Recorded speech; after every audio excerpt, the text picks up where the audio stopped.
जय श्री कृष्णा, राधे राधे। नमस्कार प्रिय भक्तगणों, आप सभी का दिन शुभ और मंगलमय हो।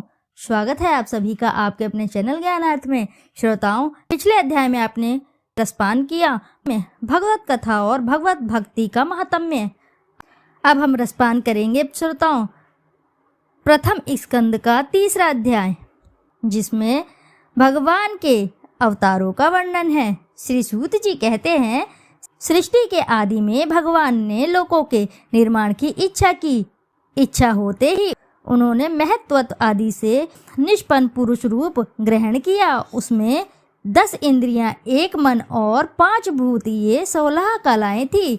उन्होंने कारण जल में शयन करते हुए जब योग निद्रा का विस्तार किया, तब उनके नाभि सरोवर में से एक कमल प्रकट हुआ और उस कमल से प्रजापतियों के अधिपति ब्रह्मा जी उत्पन्न हुए। भगवान के उस विराट रूप के अंग प्रत्यंग में ही समस्त लोगों की कल्पना की गई है। वह भगवान का विशुद्ध सत्वमय श्रेष्ठ रूप है। योगी लोग दिव्य दृष्टि से भगवान के उस रूप का दर्शन करते हैं। भगवान का वह रूप हजारों पैर, जांघें, भुजाएं और मुखों के कारण अत्यंत विलक्षण है। उसमें सहस्त्रों सिर, हजारों कान, हजारों आंखें और हजारों नासिकाएं हैं। हजारों मुकुट, वस्त्र और कुंडल आदि आभूषणों से वह उल्लसित रहता है। भगवान का यही पुरुष रूप, जिसे नारायण कहते हैं, उनके अनेक अवतारों का अक्षय कोश है। इसी से सारे अवतार प्रकट होते हैं। इस रूप के छोटे से छोटे अंश से देवता, पशु, पक्षी और मनुष्य आदि योनियों की सृष्टि होती है। उन्हीं प्रभु ने पहले कौमा सर्ग में सनक, सनंदन, सनातन और सनत कुमार, इन 4 ब्राह्मणों के रूप में अवतार ग्रहण करके अत्यंत कठिन अखंड ब्रह्मचर्य का पालन किया। दूसरी बार इस संसार के कल्याण के लिए समस्त यज्ञों के स्वामी उन भगवान ने ही रसातल में गई हुई पृथ्वी को निकाल लाने के विचार से सुकर रूप ग्रहण किया। ऋषियों की सृष्टि में उन्होंने देवर्षि नारद के रूप में 3रा अवतार ग्रहण किया और 7वां तंत्र का, जिसे नारद पंचरात्र कहते हैं, उपदेश किया। उसमें कर्मों के द्वारा किस प्रकार कर्म बंधन से मुक्ति मिलती है, इसका वर्णन है। धर्मपत्नी मूर्ति के गर्भ से उन्होंने नर नारायण के रूप में 4था अवतार ग्रहण किया। इस अवतार में उन्होंने ऋषि बनकर मन और इंद्रियों का सर्वथा संयम करके बड़ी कठिन तपस्या की। 5वें अवतार में वे सिद्धों के स्वामी कपिल के रूप में प्रकट हुए और तत्वों का निर्णय करने वाले सांख्य शास्त्र का, जो समय के फेर से लुप्त हो गया था, आसुरी नामक ब्राह्मण को उपदेश किया। अनसुईया के वर मांगने पर 6ठे अवतार में वे अत्रि की संतान दत्तात्रेय हुए। इस अवतार में उन्होंने अलर्क एवं प्रहलाद आदि को ब्रह्म ज्ञान का उपदेश किया। 7वीं बार रुचि प्रजापति की आकुति नामक पत्नी से यज्ञ के रूप में उन्होंने अवतार ग्रहण किया और अपने पुत्र याम आदि देवताओं के साथ स्वयंभुव मनवंतर की रक्षा की। राजा नाभि की पत्नी मेरु देवी के गर्भ से ऋषभ देव के रूप में भगवान ने 8वां अवतार ग्रहण किया।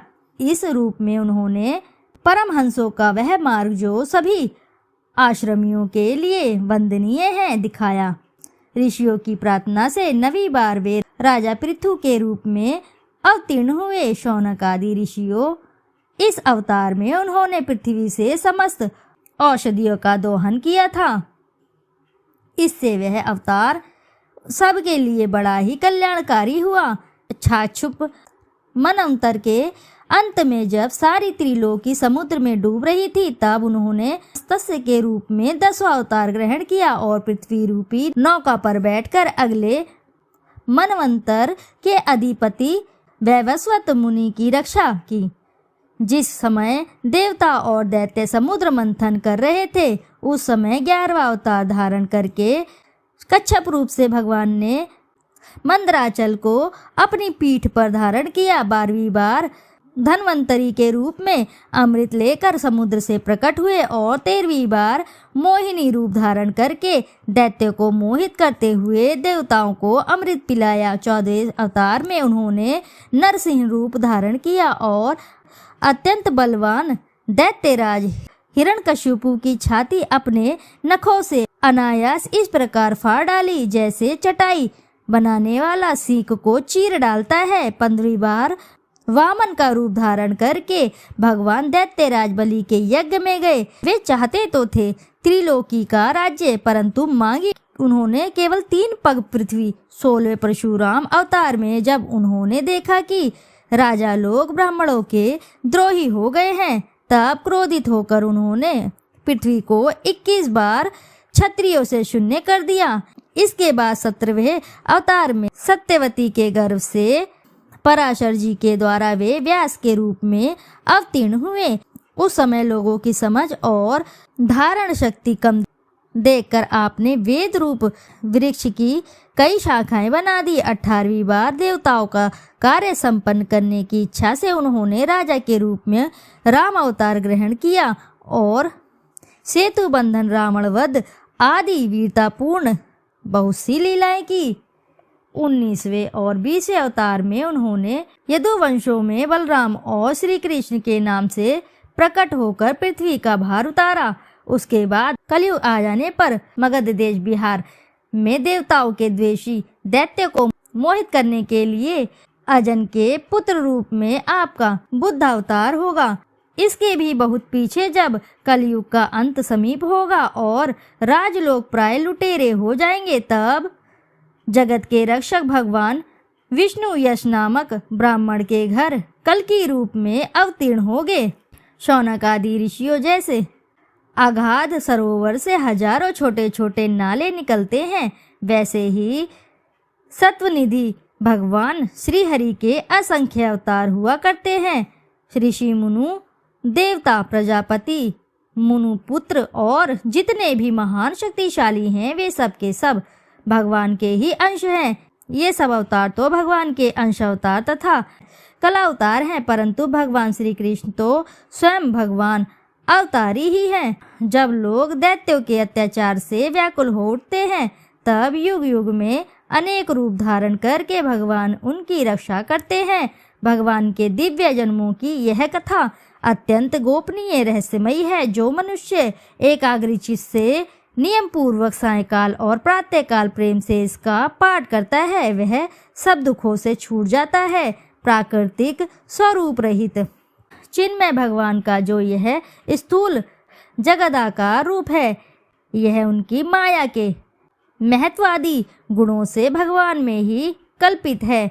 जैसे बादल वायु के आश्रय में रहते हैं और धूसरपना धूल में होता है, परंतु अल्प बुद्धि मनुष्य बादलों का आकाश में और धूसरपने का वायु में आरोप करते हैं, वैसे ही अविवेकी पुरुष सबके साक्षी आत्मा में स्थूल दृश्य रूप जगत का आरोप करते हैं। इस स्थूल रूप से परे भगवान का एक सूक्ष्म अव्यक्त रूप है, जो ना तो स्थूल की तरह आकार आदि गुणों वाला है और ना देखने सुनने में ही आ सकता है, वहीं सूक्ष्म शरीर है। आत्मा का आरोप या प्रवेश होने पर यही जीव कहलाता है और इसी का बार बार जन्म होता है। उपर्युक्त सूक्ष्म और स्थूल शरीर अविद्या से ही आत्मा में आरोपित है। जिस अवस्था में आत्मस्वरूप के ज्ञान से यह आरोप दूर हो जाता है, उसी तरह ब्रह्म का साक्षात्कार होता है। तत्वज्ञानी लोग जानते हैं कि जिस समय यह बुद्धि रूपा परमेश्वर की माया निवृत्त हो जाती है, उस समय जीव परमानंदमय हो जाता है और अपनी स्वरूप महिमा में प्रतिष्ठित होता है।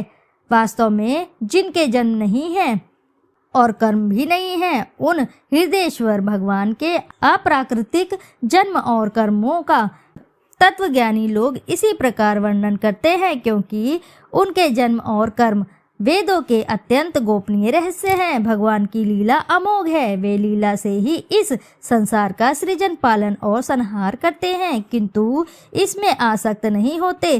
प्राणियों के अंतःकरण में छिपे रहकर ज्ञानेंद्रिय और मन के नियंता के रूप में उनके विषयों का ग्रहण भी करते हैं, परंतु उनसे अलग रहते हैं। वे परम स्वतंत्र हैं। ये विषय कभी उन्हें लिप्त नहीं कर सकते। जैसे अनजान मनुष्य जादूगर अथवा नट के संकल्प और वचनों से की हुई करामात को नहीं समझ पाता, वैसे ही अपने संकल्प और वेदवाणी के द्वारा भगवान के प्रकट किए हुए इन नाना नाम और रूपों को तथा उनकी लीलाओं को कुबुद्धि जीव बहुत सी तर्क युक्तियों के द्वारा नहीं पहचान सकता। चक्रपाणी भगवान की शक्ति और पराक्रम अनंत हैं, उनकी कोई था नहीं पा सकता।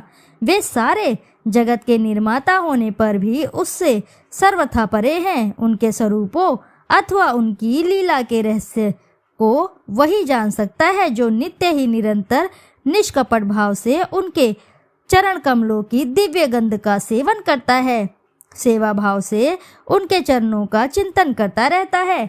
शौनक आदि ऋषियों, आप लोग बड़े ही सौभाग्यशाली हैं तथा धन्य हैं जो इस जीवन में और विघ्न बाधाओं से भरे इस संसार में समस्त लोगों के स्वामी भगवान श्री कृष्ण से वह सर्वात्मक आत्मभाव, वह अनिर्वचनीय अनन्य प्रेम करते हैं, जिससे फिर इस जन्म मरण रूप संसार के भयंकर चक्र में नहीं पड़ना होता।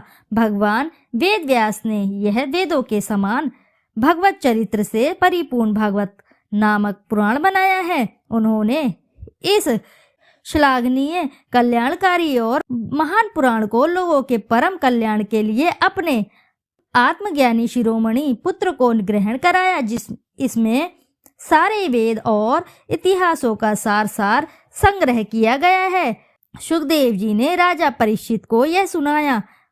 उस समय वे परम ऋषियों से घिरे हुए आमरण अनशन का व्रत लेकर गंगा तट पर बैठे हुए थे। भगवान श्री कृष्ण जब धर्म ज्ञान आदि के थान आदि के साथ अपने परम धाम को पधार गए, तब इस कलयुग में जो लोग अज्ञान रूपी अंधकार से अंधे हो रहे हैं, उनके लिए यह पुराण रूपी सूर्य इस समय प्रकट हुआ है। शौनक आदि ऋषियों, जब महातेजस्वी श्री सुखदेव जी महाराज वहां इस पुराण की कथा कह रहे थे, तब मैं भी वहां बैठा था। मैंने उनकी कृपापूर्ण अनुमति से इसका अध्ययन किया। मेरा जैसा अध्ययन है और मेरी बुद्धि ने जितना जिस प्रकार इसको ग्रहण किया है, उसी के अनुसार इसे मैं आप लोगों को सुनाऊंगा। इति शुभम। प्रेम से बोलिए प्रिय भक्तगणों, जय श्री हरि विष्णु। भक्तों, प्रथम स्कंद का 3रा अध्याय समाप्त हुआ। श्रोताओं, आपसे अनुरोध है, यदि आपको वीडियो अच्छी लगी है तो वीडियो जरूर लाइक करें, साथ ही चैनल को सब्सक्राइब करें। एक बार अपनी सच्ची श्रद्धा से कमेंट बॉक्स में जरूर लिख दें, जय श्री हरि विष्णु। श्रोताओं, फिर मिलते हैं आपसे अगले अध्याय में, यानी कि प्रथम स्कंद के 4थे अध्याय में, जिसमें महर्षि व्यास का असंतोष बताया गया है। श्रोताओं, आपसे अनुरोध है कि अगली कथा को भी आप अवश्य ही रसपान करें। जब तक के लिए नमस्कार श्रोताओं, फिर मिलते हैं आपसे प्रथम स्कंद के 4थे अध्याय में।